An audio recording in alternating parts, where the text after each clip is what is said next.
If you think the U.S. Constitution is the only rule book that matters, think again. Georgia has its own. Its effects on your schools, taxes, and roads are immeasurable. Welcome back to episode 7 of the Citizens Playbook, and I'm Joe Henning.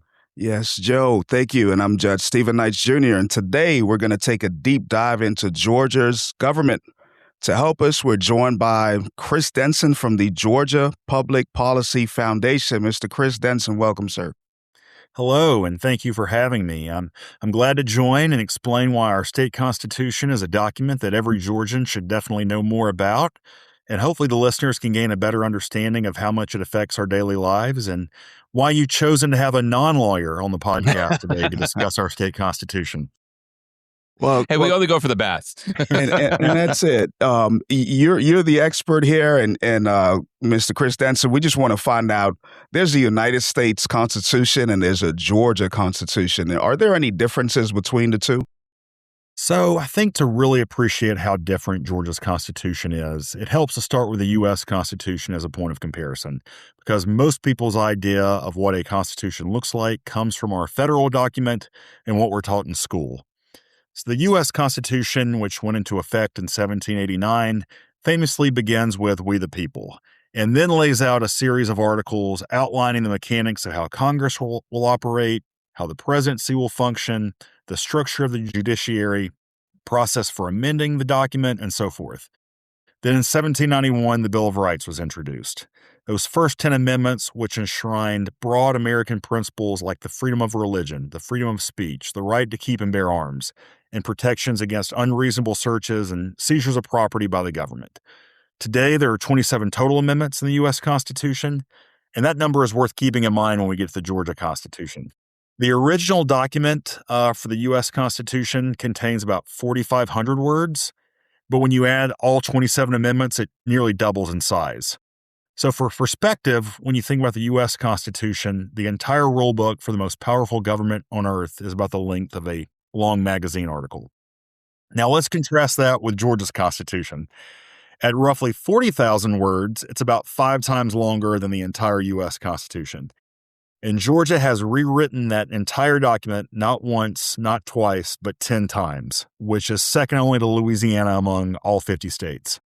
And so why is that? Well, the length and the repeated rewrites both trace back to a couple of core reasons.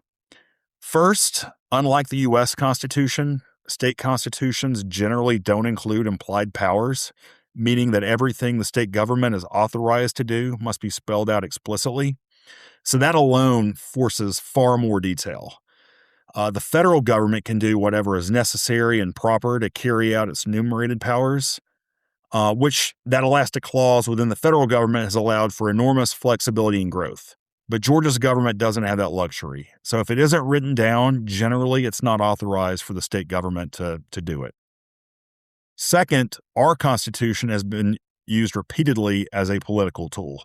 So when a special interest group, for example, wins a policy fight and it gets written into the Constitution, opponents of that cannot undo it with a simple legislative majority.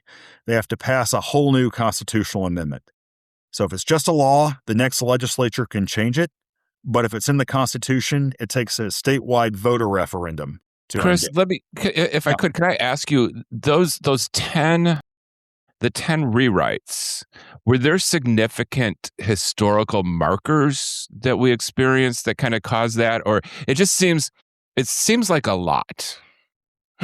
Yeah, absolutely. So, when you consider those 10 and their full rewrites, for example, when you often hear about amendments, for example, that's a singular addition. But when those 10 rewrites happened, they were full rewrites of our entire Constitution, but each were essentially a political response to a crisis or a conflict. So the state constitution of 1861, it reflects the state seceding from the Union. The 1865 and 1868 constitutions were forced by Congress as part of Georgia's readmission to the Union after the Civil War. 1877, that state constitution is done as a post-Reconstruction backlash.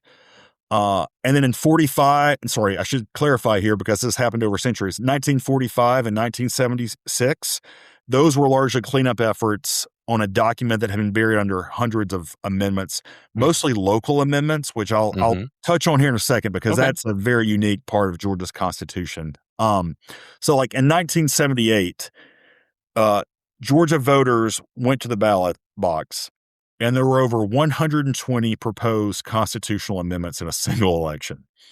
And over a third of those failed. And so that frustration is ultimately what drove the state constitutional rewrite in 1983, which is the constitution that the state operates under today. And so mostly that was an effort to streamline the document and eliminate the practice of putting local amendments on our statewide ballot, which cluttered it. But even then, since 1983, our state constitution's already been amended more than 60 times in its relatively short lifespan. And if I may, just to touch on those local amendments, just the impact of those a little bit. So, what happened is that like by the time it was being debated in 1983, we had a situation in which a longtime counsel of the General Assembly had to create a separate unofficial document that was more than 400 pages just to catalog all of those local constitutional amendments, breaks it down by county and by city. And so in 1983, the governor and the state legislature sought to break with that tradition, and they prohibited these local constitutional amendments, which were not uniform across the state. They were not uniform in nature. And so new local amendments were banned from being adopted, and our existing ones were given a hard deadline. So that was really probably the most consequential part of the cleanup in 1983 that led to our modern Constitution. That could be an entire podcast right there. It's just that whole, interesting. And interesting. It's a lot going on because most people would never think that so many rewrites happened. And you mentioned earlier about the breakdown between the federal government and Georgia. Explain a little bit more about the details that need to happen with the Georgia constitutional rewrites. So to answer that question, our state constitution is almost more like an operating manual than this document which features broad principles such as the freedom of religion or the freedom of the press, which means that our state constitution is frequently used as more of a political tool.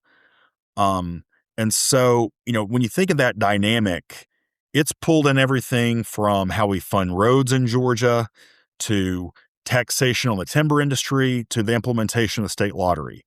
Perhaps the most consequential and recurring example right now involves local property taxes, which are specifically enshrined in our state constitution under the taxation powers. Even though Georgia does not collect a statewide property tax, as it constitutionally could, those taxes are levied solely by local governments.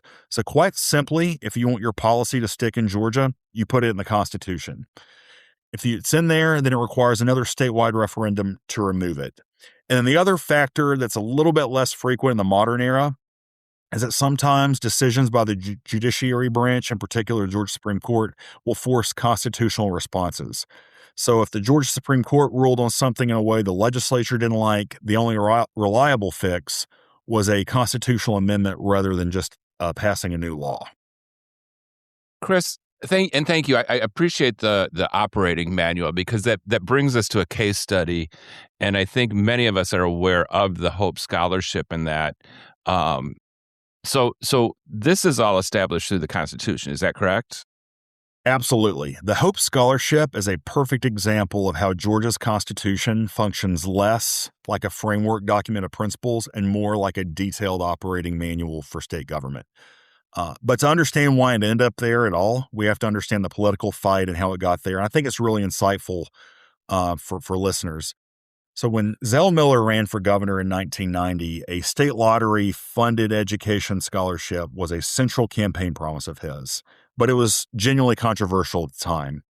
Georgia's Constitution then also banned lotteries, and that ban had been in place statewide since 1868. So when Zell Miller ran for governor, he wasn't just proposing this new program that later became the Hope Scholarship.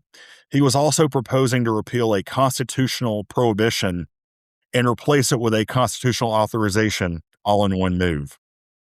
So, functionally, not only did he have to convince the General Assembly to pass the amendment by a 2/3 vote and then send it to all Georgia voters for a statewide referendum, but so then, you get to this campaign over like that ultimately leads to this statewide campaign for allowing for a state lottery in our Georgia Constitution. This is something we still see today when we have legislative fights over allowing sports betting in Georgia. So what Governor Miller then he's now Governor Miller at this point in the story. He has to make this affirmative case that for lotteries, not just in the abstract, but for a very specific constitutional structure, that lottery proceeds are earmarked explicitly for education. And that way, future state legislatures couldn't redirect the money that he had in mind for the Hope Scholarship. So the amendment passes, but only by a narrow majority. And, the Hope Scholarship launched in 1993, and its popularity grew quickly. But by putting it in the Constitution, rather than leaving it as ordinary state legislation, Governor Miller made Hope nearly impossible for future governors or state legislators to guts, even as or if the political winds were to shift. Okay. Right. And we know that quite certainly the Hope Scholarship is a great tool now for rewarding students. Most people would not even consider or think that would be in the Constitution. Are there any other, nuggets like that you can throw out? Yeah. So, we talk about our state constitution as this idea of an operating manual. And that, with the Hope Scholarship is one example of seeing that in effect. The Constitution doesn't just set up these institutions but it also locks in specific policy choices, certain funding sources, and program structures that could theoretically be handled by ordinary legislation, but they're instead embedded in the most foundational document we have in our state government. Hope is obviously the most visible of these, but again, it includes everything from motor fuel taxes and how they fund roads to special tax treatments we have, for example, for timber and agricultural land. Chris, thank you. These conversations really, I think, peel back layers of the onion. You, like Judge Knight said, the Hope Scholarship. You've been able to explain to us how it got there. The fact that with it being in the Constitution like that makes it a little stronger and a little more, I guess, unable to be changed. But what happens if it needs to be changed? What happens if there's something broken within the Hope Scholarship, or we realize we have, jet vehicles now and we don't need the roads? What happens there with how does that work?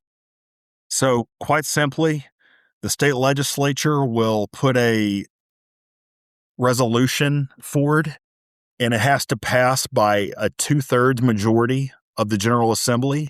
And then once it does then it will be on the ballot in November for all Georgians to vote up and down on a simple majority. But you essentially have to rewrite the Constitution in order to see a new law or one that replaces an old law an old amendment come into effect, not a law.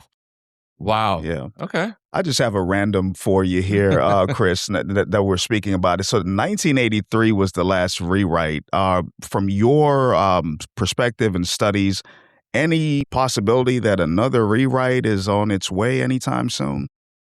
You don't hear a lot of speculation about that at the General Assembly. It seems like the inciting event for the 1983 rewrite, this fact that we just had all these local constitutional amendments bogging down the entire state constitution.